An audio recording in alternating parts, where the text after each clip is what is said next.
Welcome everyone to today's video about mistakes, bad ideas and running out of time. I filmed this video back in August, so just imagine if you will that it's summer outside and the birds are chirping and you're about to go on a very well-deserved holiday. 4 days before we were about to leave for our trip to the sea, I just decided that I have to make a gown for this occasion. And I had a very solid reason for it. Because I wanted to walk into the sea in a big gown like you see in movies and music videos. So I wanted a very lightweight dress, sort of like these ones, in the colors of the beautiful Adriatic Sea. It needed to be light so I don't die in the summer heat. The fabrics needed to be waterproof, easily dryable, and I wanted to wear it with the swimming clothes underneath. In hindsight, I also think that subconsciously I was inspired by Illyria Sand's costume from the Game of Thrones.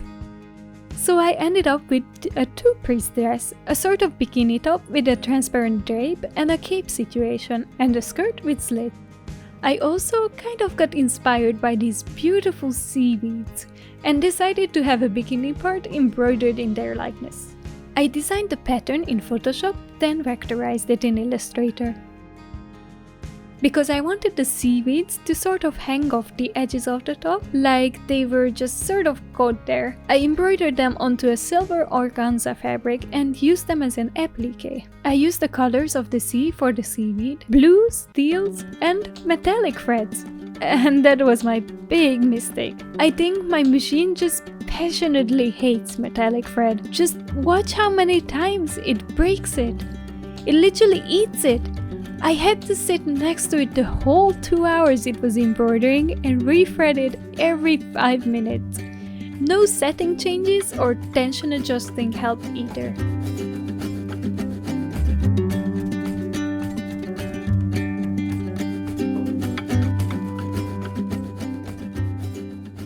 Once it was finally done, I dumped it into water for half an hour to get rid of the stabilizer fabric.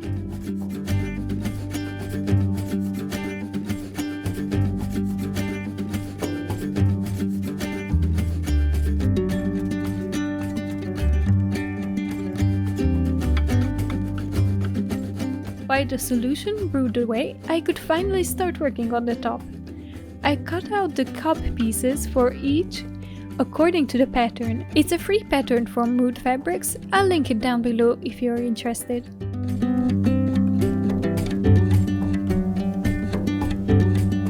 Then I matched up the pieces and sewed them together along the center seam.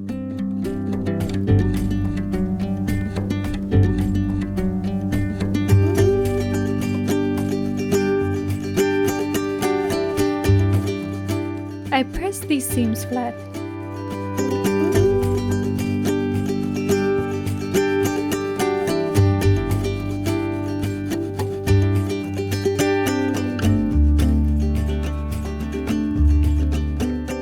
I tear about an inch wide piece of fabric for the straps, then I folded it in half, sewed it shut, and turned it inside out with the help of a safety pin.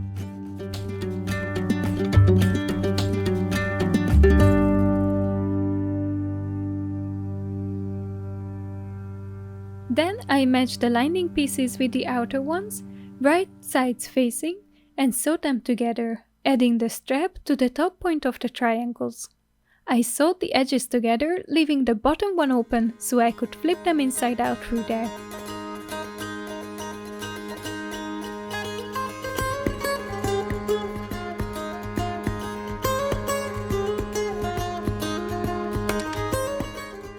I cut a wider strap of fabric and ironed it in half to be the lower tie. I marked its middle point and arranged the cups next to it. I sewed them to one side of the strap, right sides facing.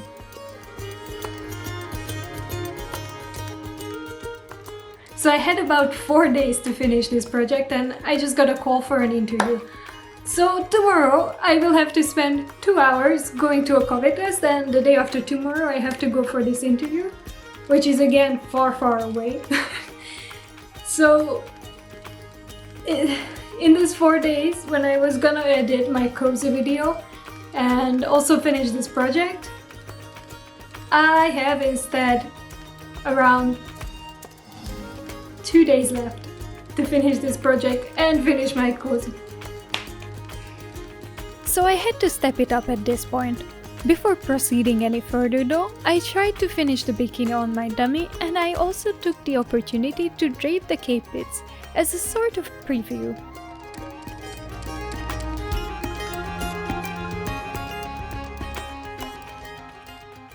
Which was useful as I realized two things. One, I will need to pad the top with something. And something that I have at home because I don't have time to go to the store. And the chiffon won't be enough for the skirt bit.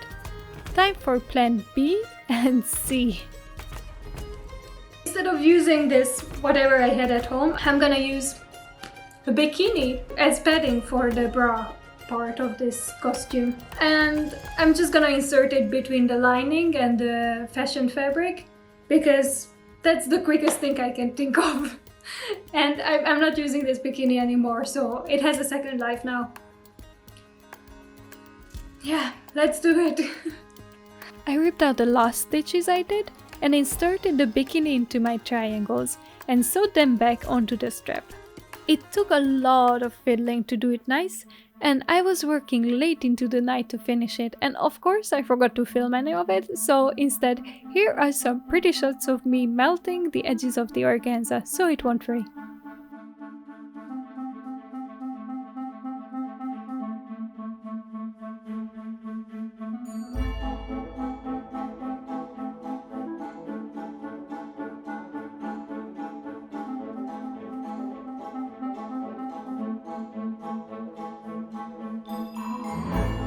I spent the next forenoon going for my compulsory COVID test. Movie factories take entry regulations very seriously. So it was later in the day when I got to come back to my project. I decided to concentrate on the cape, so I draped it on my form again, but this time I also cut it into lengths of rectangles and finalized their arrangements. I really want to tell you what I did, but I have no idea. I just cut and sewed and ripped and cut until it looked right. The fabric I found has this beautiful seafoam green tinge to it. Sewing it felt like sewing clouds, but I wanted the color to deepen into a teal and then a dark blue in an ombre towards the hand. I bought 2 colors of acid dye. That in theory should be able to dye this polyester, but I had reservations if this would pan out at all, but I had to try. So I transferred the front and the back drape onto a hanger so I can hold them easily while dyeing, and moved the headquarters of operations into the bathroom. I tried to achieve an ombre effect by dipping the damp fabric into my pot of dye at varying heights. Gravity helped a lot too, as it pulled the dye downwards, making it naturally more saturated towards the hand.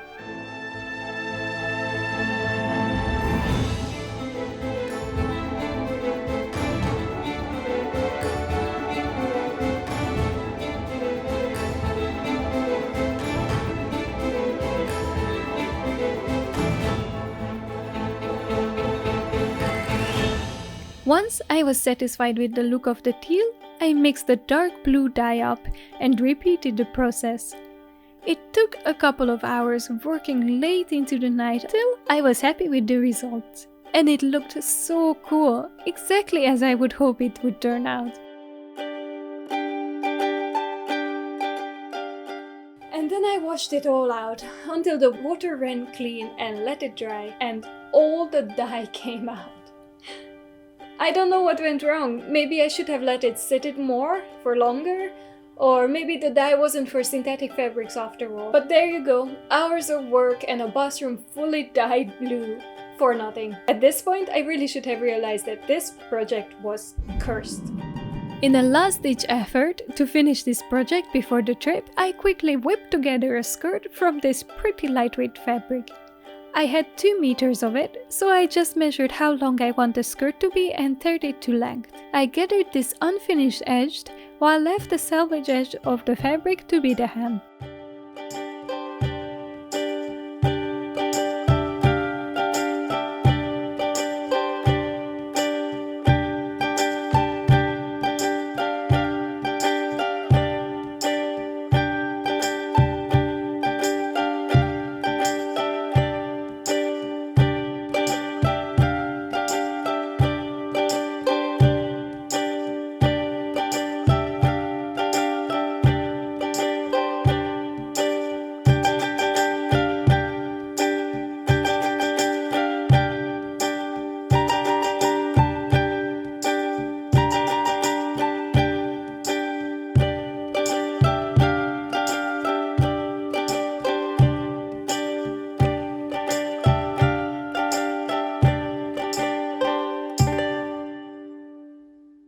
I made a waistband with double-sided fusible interface for some more structure and attached it to the skirt.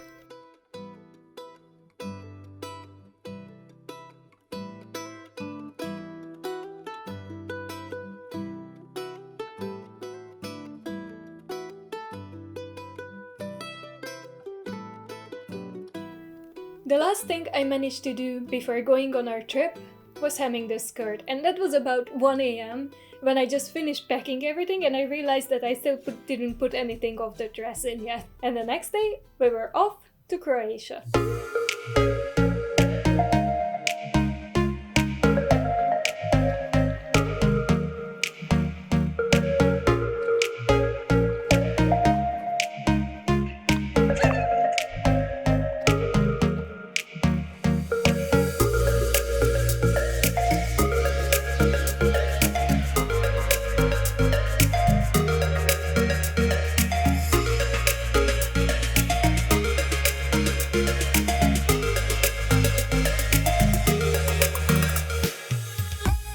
On the ship, I did all the little project finishing things I didn't previously have time to do. I sewed some snaps and hooks on the waistband for the skirt closure and made a rolled hem for the opening of the skirt as I forgot to finish that edge at home.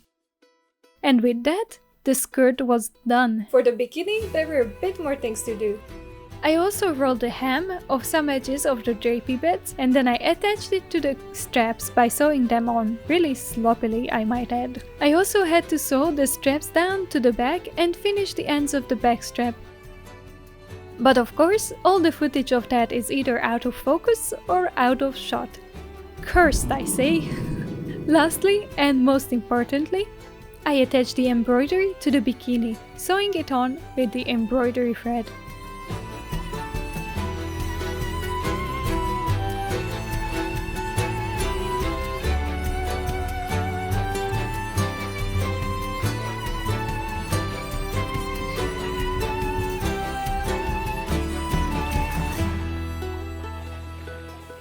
I kind of wish I had a bit more embroidered seaweed to hang it off of it, but what can you do? At least it's finished, and it kind of came together quite well. Now filming the reveal was an adventure in itself too. Starting with the Bora that brought gale and wind and cold temperatures the moment I finally finished the gown. But thanks to modern technology, I knew that the bad weather was coming, and I decided to quickly film something before it starts raining. We found this cute little uninhabited island, and we swam to shore, carrying the dress in a plastic bag so it wouldn't get wet. It's ridiculous. Wait a minute, did I say a cute island?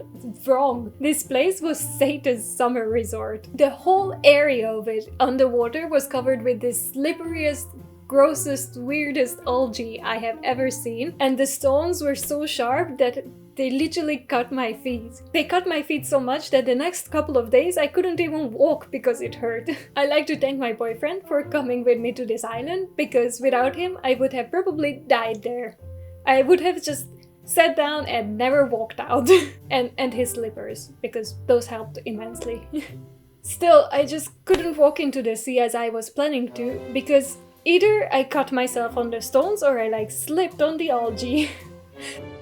It was horrible, but no worries, time for plan B. I'm gonna swim in the sea and do some underwater shots. Well, let's just say there is a really good reason why people don't swim in gowns. As cool as it may look, it's a serious hazard. Please, please, for the love of God, never ever try and swim in a gown. I'm quite a confident swimmer, but there was a really serious risk of drowning there.